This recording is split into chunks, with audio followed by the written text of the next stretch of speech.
Hi అండి. వరలక్ష్మి వ్రతం సందడి స్టార్ట్ అయిపోయిందా అండి?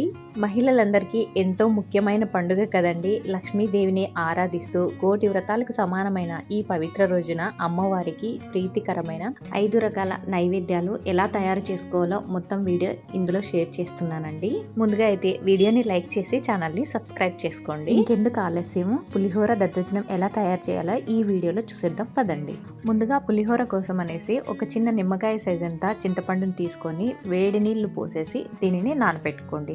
నానబెట్టుకున్న తర్వాత ఇక్కడ నేను పులిహోరకి దద్దోజనంకి రెండిటికి కలిపి ఒకటేసారి రైస్ వండుతున్నాను. అందుకోసం అనేసి ముందుగా ఒక బౌల్ తీసుకొని అందులో 2 గ్లాసుల బియ్యం తీసుకొని 2-3 సార్లు శుభ్రంగా కడుక్కోవాలి.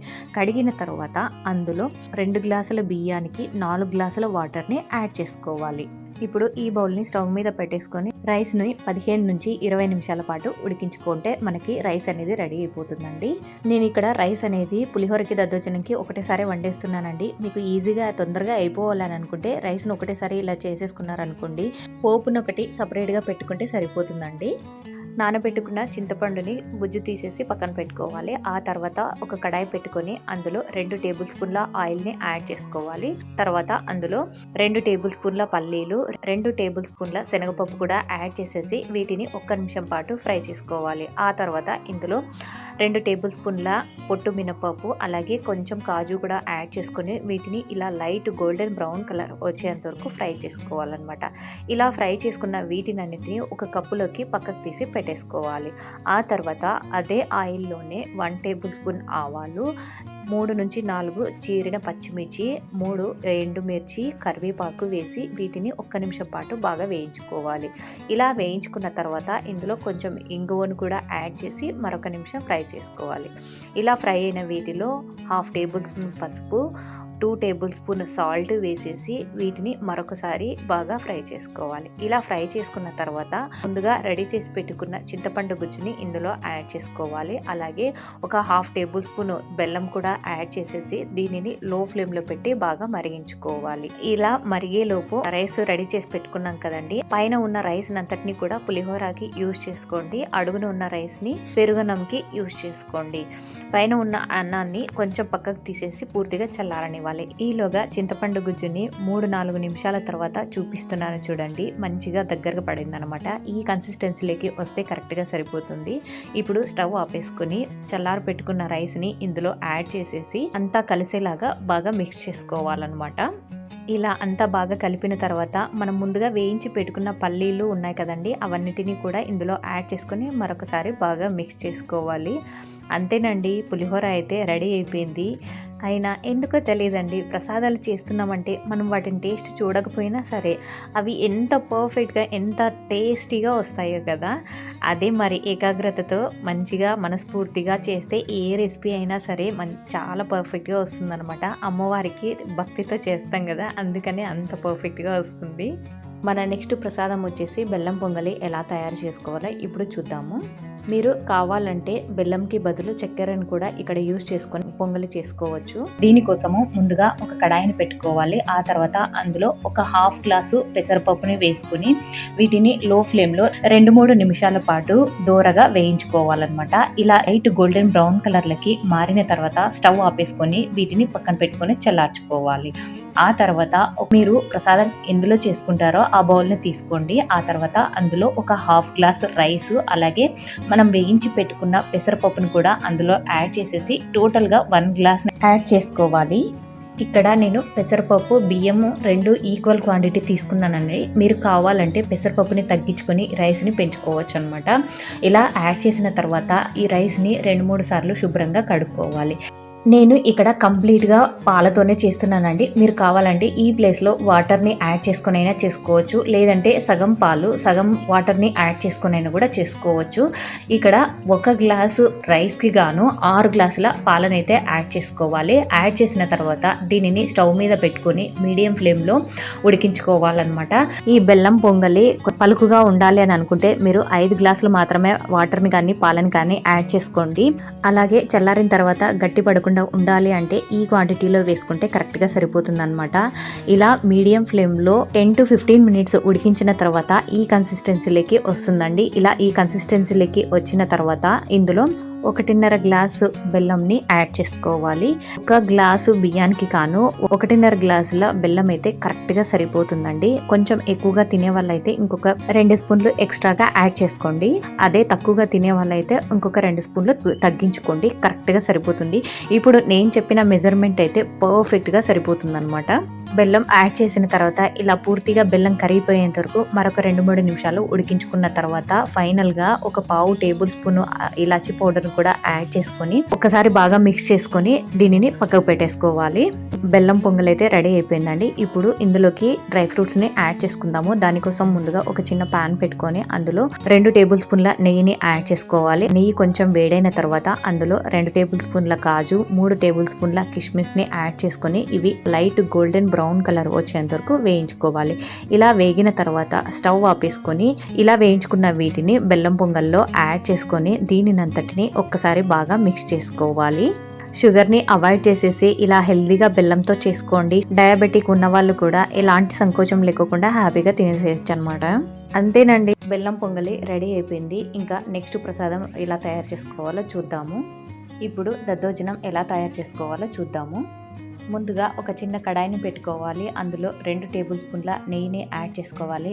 నెయ్యి యాడ్ చేసిన తర్వాత దీనిని 1 నిమిషం వేడవ్వనివ్వాలి. ఇలా వేడైన తర్వాత ఇందులో 1 టేబుల్ స్పూన్ ఆవాలు, 2 టేబుల్ స్పూన్ల శనగబాళ్ళు, 2 టేబుల్ స్పూన్ల మినపప్పు, అలాగే 2 టేబుల్ స్పూన్ల కాజు, 2 రెమ్మల కరివేపాకు, అలాగే ఎండుమిర్చిని కూడా యాడ్ చేసేసి వీటిని లైట్ గోల్డెన్ బ్రౌన్ కలర్ వచ్చేంత వరకు ఒక 2 నిమిషాలు ఫ్రై చేసుకుంటే సరిపోతుందండి. ఇలా గోల్డెన్ బ్రౌన్ కలర్లకి వచ్చిన తర్వాత స్టవ్ ఆపేసుకొని దీనిని పూర్తిగా చల్లార్చుకోవాలి. ఇప్పుడు ఉడికించి పెట్టుకున్న రైస్ను కూడా తీసుకొని దీనిని పూర్తిగా మెత్తగా ఇలా గరిటెతో చూపిస్తున్న విధంగా మెదుపుకోవాలి. ఇలా మెదుపుకున్న 1/2 లీటర్ పెరుగునైతే తీసుకుంటున్నానండి. అంటే 1 గ్లాస్ రైస్కి ఒక 1/2 లీటర్ పెరుగు అయితే కరెక్ట్గా సరిపోతుందండి. పెరుగు యాడ్ చేసిన తర్వాత దీని అంతటిని ఒకసారి బాగా మిక్స్ చేసుకోవాలి. ఇలా పెరుగునంతటిని బాగా మిక్స్ చేసుకున్న తర్వాత అందులో ఒక 2-3 టేబుల్ స్పూన్ల పాలు, అలాగే ఒక 1/2 గ్లాసు వాటర్ని కూడా యాడ్ చేసుకోవాలి. ఆ తర్వాత 2 టేబుల్ స్పూన్ల సాల్ట్ని యాడ్ చేసుకొని దీనినంతటిని మరొకసారి బాగా మిక్స్ చేసుకోవాలి. ఈ కన్సిస్టెన్సీ అనేది కొంచెం లూజ్గానే కలుపుకోండి, ఎందుకంటే కొంచెం చల్లారింది అనుకోండి మరింత గట్టి పడుతుంది అనమాట. అందుకనేసి నేను ఇక్కడ చూపిస్తున్న విధంగా ఈ కన్సిస్టెన్సీలో కలుపుకోండి. లూజ్ కన్సిస్టెన్సీ రావడానికి ఇక్కడ వాటర్ని మాత్రమే యూజ్ చేసుకోండి, ఎందుకంటే మిగిలిన ఇంగ్రీడియంట్స్ అన్నీ కూడా కరెక్ట్గా సరిపోతాయి అన్నమాట. ఇలా అంతటినీ కలుపుకున్న తర్వాత సాల్ట్ని కూడా మీ టేస్ట్కి తగినట్టుగా అడ్జస్ట్ చేసుకోండి. ముందుగా రెడీ చేసి పెట్టుకున్న పోపుని ఇందులో యాడ్ చేసుకోవాలి. ఆ తర్వాత ఇందులో ఒక 1/2 కప్పు కిస్మిస్, అలాగే 1 కప్పు దానిమ్మ గింజల్ని కూడా యాడ్ చేసేసి దీనినంతటిని ఒక్కసారి బాగా మిక్స్ చేసుకోవాలన్నమాట. ఇక్కడ దానిమ్మ గింజలు, కిస్మిస్ అనేది పూర్తిగా ఆప్షనల్ అండి. మీ దగ్గర ఉంటే వేసుకోండి, లేకపోతే మీరు స్కిప్ చేసేసేయచ్చు. జస్ట్ పోపు ఒకటి యాడ్ చేసుకుంటే సరిపోతుంది. అంతేనండి, దద్దోజనం అయితే రెడీ అయిపోయింది. సింపుల్గా తక్కువ టైంలో అయిపోయేలాగా చూపించాననే అనుకుంటున్నానండి. మీకేమైనా ఇంకా షార్ట్గా తెలిస్తే కమెంట్స్లో షేర్ చేయండి. అంతేనండి, దద్దోజనం అయితే రెడీ అయిపోయింది. ఇంకా నెక్స్ట్ సింపుల్గా కేసరిబాత్ ఎలా చేసుకోవాలో చూపించబోతున్నాను అనమాట. ముందుగా ఒక కడాయిని పెట్టుకోవాలి. అందులో 1 టేబుల్ స్పూన్ నెయ్యిని యాడ్ చేసుకోవాలి. నెయ్యి 1 నిమిషం వేడైన తర్వాత అందులో ముందుగా జీడిపప్పు పలుకుల్ని వేసి వీటిని 1/2 నిమిషం పాటు వేయించుకోవాలి. ఇవి కొంచెం వేగిన తర్వాత ఇందులోనే ఎండు ద్రాక్షను కూడా వేసి వాటిని కూడా వేయించుకోవాలి. ఇవి లైట్ గోల్డెన్ బ్రౌన్ కలర్లోకి మారిన తర్వాత వీటిని ఒక కప్పులోకి తీసేసుకొని పక్కన పెట్టుకోవాలి. ఇలా పక్కన పెట్టుకున్న తర్వాత అదే ప్యాన్ లోనే మరొక 2 టేబుల్ స్పూన్ల నెయ్యిని యాడ్ చేసుకోవాలి. ఈ నెయ్యిని 1 నిమిషం వేడైన తర్వాత ఇందులో 1 కప్పు బొంబాయి రవ్వని యాడ్ చేసుకోవాలి. యాడ్ చేసుకున్న తర్వాత దీనిని లో ఫ్లేమ్ లోనే 5 నుంచి 6 నిమిషాల పాటు వేయించుకోవాలన్నమాట. ఈలోగా ప్యారలల్ గా ఇంకొక స్టవ్ మీద వాటర్ ని కూడా బాయిల్ చేసుకుందామండి. ఎందుకంటే మనకి ఈ రెసిపీ తొందరగా అవ్వాలి అని అనుకుంటే ఇలా ప్యారలల్ గా చేసుకున్నాం అనుకోండి ప్రసాదాలు అనేవి తొందరగా రెడీ అయిపోతాయి అన్నమాట. ఇప్పుడు ఒక బౌల్ పెట్టుకొని అందులో 1 కప్పు బొంబాయి రవ్వకి గాను 3.5 కప్పుల వాటర్ని యాడ్ చేసుకొని బాయిల్ చేసుకోవాలి.